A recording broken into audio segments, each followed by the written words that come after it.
खाटू से लौटने के बाद यह घटना सीकर जिले के ही एक छोटे से कस्बे की है। रमेश, उम्र कोई 35 साल, प्राइवेट बस चलाता था।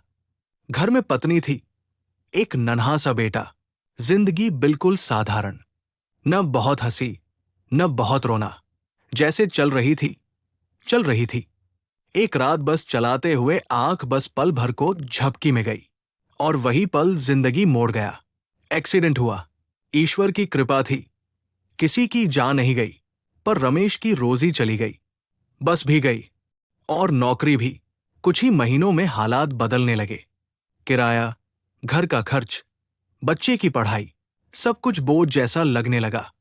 रातें करवटों में कटने लगी, दिनों में मुस्कान कम होती चली गई।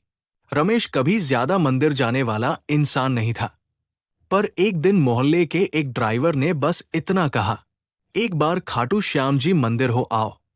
कुछ मिले न मिले, मन हल्का हो जाता है।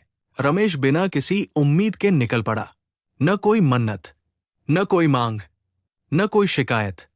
दर्शन में ज्यादा देर नहीं रुका, बस कुछ पल खड़ा रहा। भीड़ थी, शोर था, पर उसके भीतर एक अजीब सी खामोशी थी। लौटते वक्त खाटू के बस स्टैंड पर उसकी नजर एक बोर्ड पर पड़ी, ड्राइवर चाहिए। पता नहीं क्यों उसके कदम रुक गए। हिम्मत करके अंदर गया। मालिक ने पूछा, पहले कहाँ चलाते थे? रमेश ने सब सच सच कह दिया। एक्सीडेंट भी, नौकरी छूटना भी। मालिक ने कहा, आज नहीं, कल सुबह आ जाना। रमेश को ज्यादा उम्मीद नहीं थी। जिंदगी ने पहले ही बहुत सिखा दिया था, हर कल काम का नहीं होता। पर अगली सुबह फोन आया, काम मिल गया। तनख्वाह कम थी, पर काम था, और उस समय काम होना ही सबसे बड़ी राहत थी।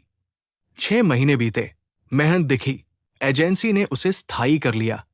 धीरे धीरे घर की रसोई में सुकून लौटने लगा। बेटे की फीस समय पर जाने लगी।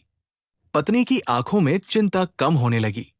आज भी रमेश कहता है, खाटू में मुझे न कुछ दिखा, न कुछ सुनाई दिया, पर वहां जाकर मैंने पहली बार हार मानना छोड़ दिया।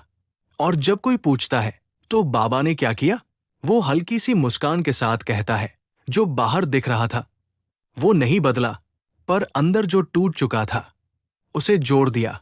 बाबा ने मेरी हालत नहीं बदली, मेरी सोच बदल दी। जय श्री श्याम।